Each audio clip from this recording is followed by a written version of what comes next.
Rep the United States. Yeah, now you can take on anybody. Just 4 times as much soft attack as the other guy. They have a 0% chance to reinforce because they are at 0% organization. So there's nothing that they can do.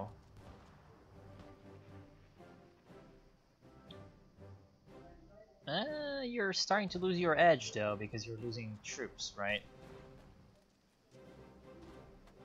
But he's almost out of organization. Yeah, look at that, he's just losing that organization quickly. So we're gonna win.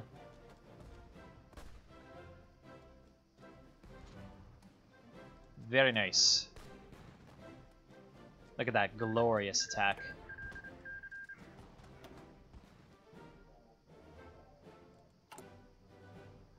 We don't want to win too quickly though, so that we can actually do the event.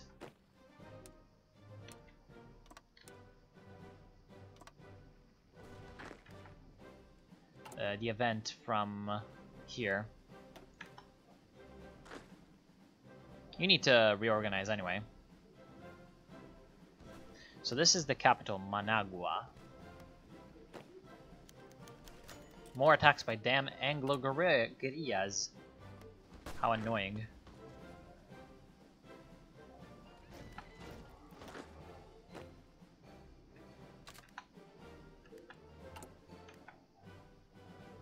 Okay. So you're doing that, and now we can do this. Hopefully that's gonna allow them to allow us to bring them into our faction. The Third International. Now we're getting French fighters as well. Very good. Very good. They're just plowing through those guys.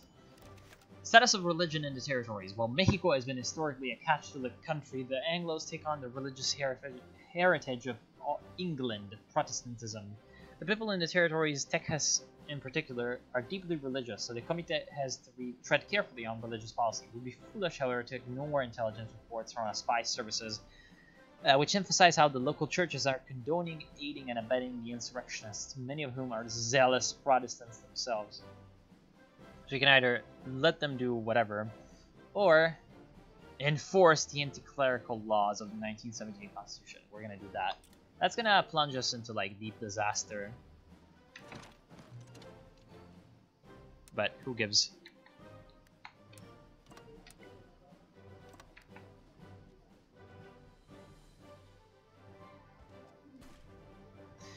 So they're pretty much screwed up here. They don't have a port, so they're gonna start running out of supplies. And them trying to attack us is very foolish, because we have the glorious spam of artillery of Mexico. Hello, Cape in 97. How's it going? I ignore you because I wasn't looking at the chat. Yeah, keep on. You know, I'm probably gonna cast your Company of Heroes 2 game later, Cape in 97. So be happy that I exist. I am happy that you exist, so you should be happy that I exist.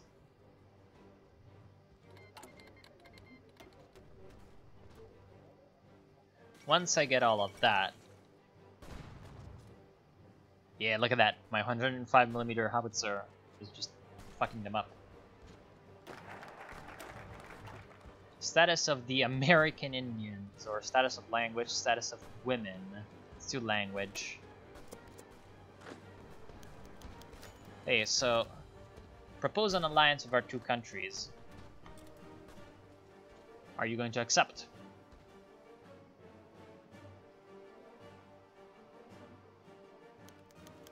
Yes! Yucatan Pact!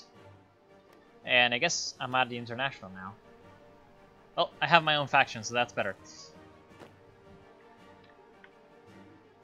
That also means that I have to redeploy troops over manually, which is really annoying. Let's see, who do I want to level up, quote unquote?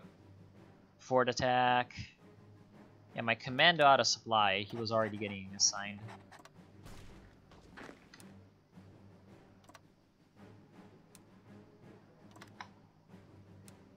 Oh, never mind.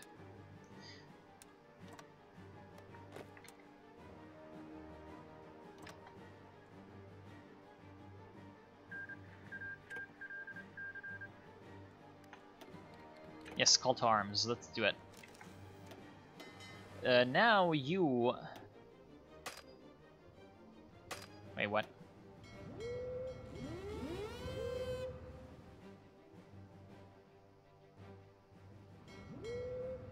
Wait, what? Why can I not just move there? Oh, I can't. Never mind. You just move there and be, you know, short bombardment. It's not doing much, but it's doing a little. So when are my troops coming in? Oh, it's only a temporary situation. Yes, of course. Let's establish air superiority over this hellish landscape. Using my French oh, I don't have the manpower. I was about to say using my French fighters. Yes, they're in Veracruz, so you can jump straight back into the front lines. That's kind of annoying though. When you're like, when you have volunteers sent to a country, right?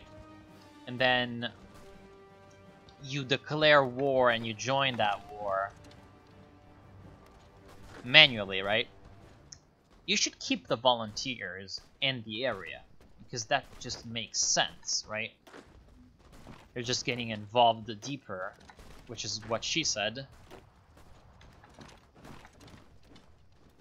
I don't know. That's just me though. Take the capital, you Mongoloids.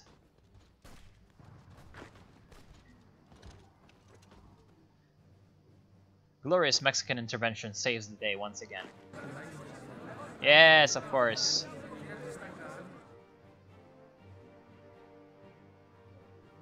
Wait, what? You took Nicaragua?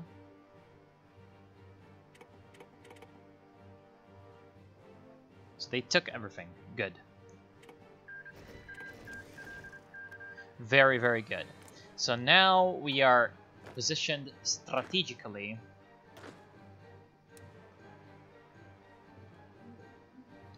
to have the canal.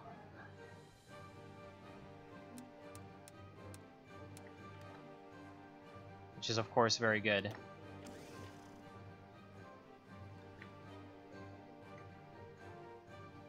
My dick, no.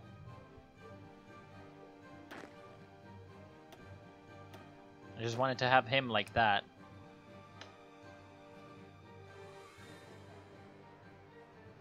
So you're gonna garrison that stuff.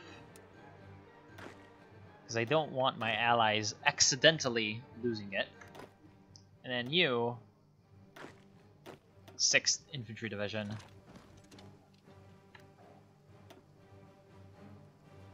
You're just gonna be there, and...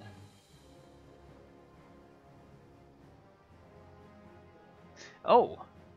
The Socialist Republic of Panama is one of the Socialist Republic of Panama. Why did Central America release Panama?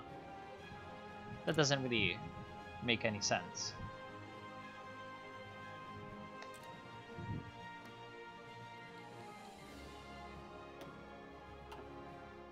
Oh no, Leopardo Colombia. Holy shit. National Populists. Colombian Nazis.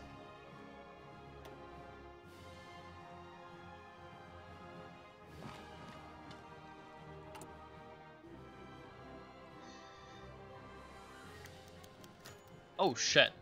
Ignace Shaitnius, Lithuania's most famous impressionist writer, has just recently published a new book, Oh no. Raudunasistvanas, The Red Flood, that has just breached Lithuania's prison in literary obscurity. Much like his famous Kuprelis, The Red Flood is a gripping impressionist tale about a love story between two young individuals and holy shit, that's so many things. It's an alternate timeline where the Brusilov offensive was successful and knocked out Austria-Hungary in the Weltkrieg. Germany becomes a syndicalist nation while Russia is cooed by Kolchak, supported by the Black Hundreds, and becomes a totalitarian ultranationalistic dictatorship. Europe is soon embroiled in another war once more, and Lithuania becomes a front line, a bloodbath between the Germans and the Russians, where even the strongest men perish in 9 minutes. The book has been criticized for its horrid description of cruelty in war, but Shanius defends his tale, saying something like this could have happened in our universe. Is it trying to make it as bad as possible? Apparently. And oh, looks like Austria and Italy are fighting again. I don't think Italy really has a chance. As much as, wow, that guy's handsome, holy shit. He's a well-known socialist. So, looks like these two are gonna be having a reconciliation. But they can't do that if they're not at peace.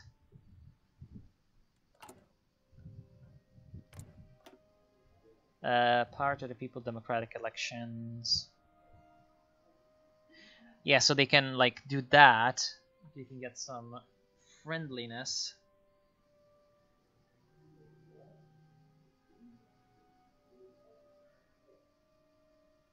You can get some peace and love going, and I'm guessing that that increases the chances of the reconciliation actually happening, the peaceful reunion actually happening.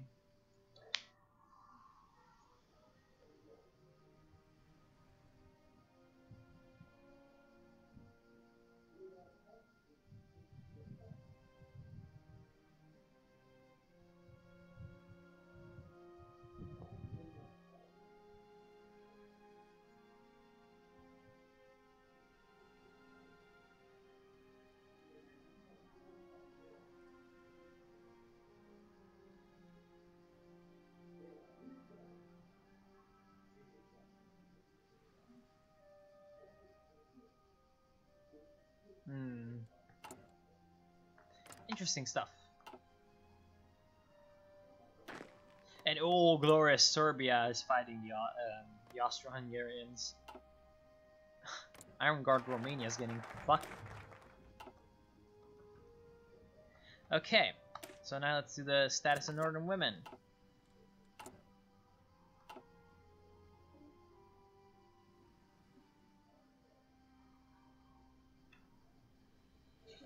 Wow.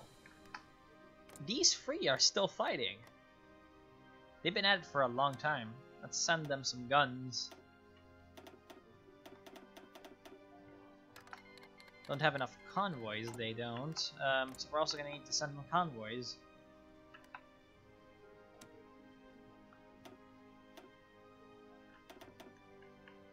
Like 20 convoys.